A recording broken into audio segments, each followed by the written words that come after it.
खुशामदीद नाजरीन, आप देख रहे हैं हिंदुस्तान डेली के लिए सिराज शेख की ख़ास रिपोर्ट। कहते हैं कि कानून के हाथ बड़े लंबे होते हैं, देर से ही सही पर एक ना एक दिन कानून का शिकंजा मुजरिम के गिरेबान तक पहुंच ही जाता है। कुछ ऐसा ही मामला मुंबई पुलिस ने हल किया है। मुंबई पुलिस ने कत्ल के एक मुलजिम को गिरफ्तार करने में कामयाबी हासिल की है, जो गुज़िश्ता 20 साल से अपना नाम और पता बदल कर पुलिस से फरार होने की कोशिश कर रहा था।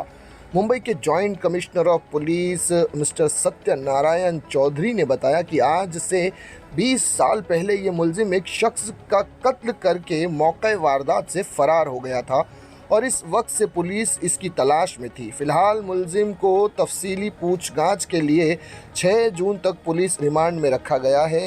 Mister Paramjit Singh Dahiya, additional commissioner of police Mumbai मगरबी इलाकाई महकमा, और मिस्टर कृष्णकांत उपाध्याय की क़यादत में DCP circle 9 Bandra assistant police inspector Tushar Sawant, थाना के सब इंस्पेक्टर शिव कुमार की टीम ने कत्ल के मामले को हल करने में कामयाबी हासिल की। और इसी मामले में तमाम सहाफ़ियों से बात करते हुए जॉइंट कमिश्नर ने एक प्रेस कॉन्फ्रेंस की और उसकी पूरी जानकारी पत्रकारों को दी। उसकी खास झलक देखें नाजरीन आप अपनी स्क्रीन पर। आज जो सांताक्रूज पुलिस स्टेशन में 2003 में एक मर्डर का गुना दाखिल हुआ था 20 साल पहले, उस गुना में दीपक राठौड़ नाम के 2 आदमी थे, उनका मर्डर हुआ था। 20 साल से ये तपास हमारा चल रहा था इस केस में। इस गुना में रूपेश रामनाथ राय उर्फ अतुल केडिया, इस आरोपी को पुलिस ने अरेस्ट किया है, इसकी पुलिस कस्टडी लिया है। 20 साल से ये इस केस में हमारे वांटेड था। ये मुजफ्फरपुर बिहार का रहने वाले हैं। वहाँ हमारी टीम तकरीबन 15 से 16 बार इस आरोपी के लिए जा चुकी है। उसके बाद ये आरोपी विभिन्न जगहों पर इन्होंने काम किया है। इसमें गुजरात है, गोवा है, भयंदर है, रांची है, यहाँ हर जगह इसने काम किया है। कल इसको रिसेंटली इस गुना में हमने थाने में एक स्वीट मार्ट है, वहाँ पर काम करता है, वहाँ से अरेस्ट किया है और इसके अंदर हमने पुलिस कस्टडी लिया है।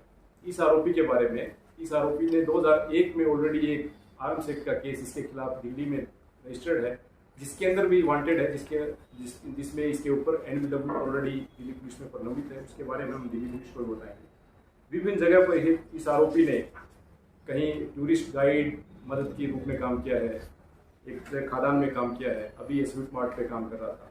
इस तरह से इसने अपना नाम भी पूरी तरह से चेंज कर लिया, अपना आइडेंटिटी पूरी तरह चेंज कर लिया, जिससे पुलिस के सामने इसमें बहुत बड़ा आह्वान था इसको पकड़ना। बट पुलिस ने यशस्वी अपना ऑपरेशन करके इसको पकड़ा है और इसमें पुलिस कस्टडी हमने लिया है। हमारी टीमें 15 से 16 बार गई है। उसके अंदर उस गाँव में, वो रिमोट गाँव है और उस गाँव में जाने की भी काफ़ी सारी लिमिटेशन है। उस गाँव में हमारी टीमें गई हैं। बारिश में उस गांव का पूरा वो यानी कनेक्शन कट जाता है, इस तरह का सीन रहता है, बहुत ही रिमोट पहाड़ा टाइप है। तो उसमें जाने के लिए अगर उसमें भी कई बार यानी अपना पकड़ना या किसी के बारे में मालूमात निकालना डिफिकल्ट रहता है। फिर उसमें इसके साथ दूसरी चीज़ ये हुई कि आरोपी ने लोकेशंस काफ़ी चेंज किया है। आप देखेंगे कि इसने गुजरात में काम किया है, इसने भयंदर में काम किया है, रांची में काम किया है, गोवा में काम किया है, अभी थाने में काम कर रहा है। इतने सालों में काफ़ी सारी सिटी चेंज की है, तो नाम चेंज हो गया, सिटी चेंज हो गया, तो पुलिस के सामने बहुत बड़ा आह्वान था। सर देखा नाज़रीन, ये थे मुंबई के joint commissioner of police Satyanarayana ji, जिन्होंने इस पूरे घटना की जानकारी दी। उम्मीद करता हूँ नाज़रीन ये सेगमेंट आपको पसंद आया होगा और इसी तरह की खबरों के लिए बने रहिएगा हमारे साथ। मैं सिराज शेख फिर मिलूँगा किसी नई खबर के साथ। तब तक के लिए जय हिंद।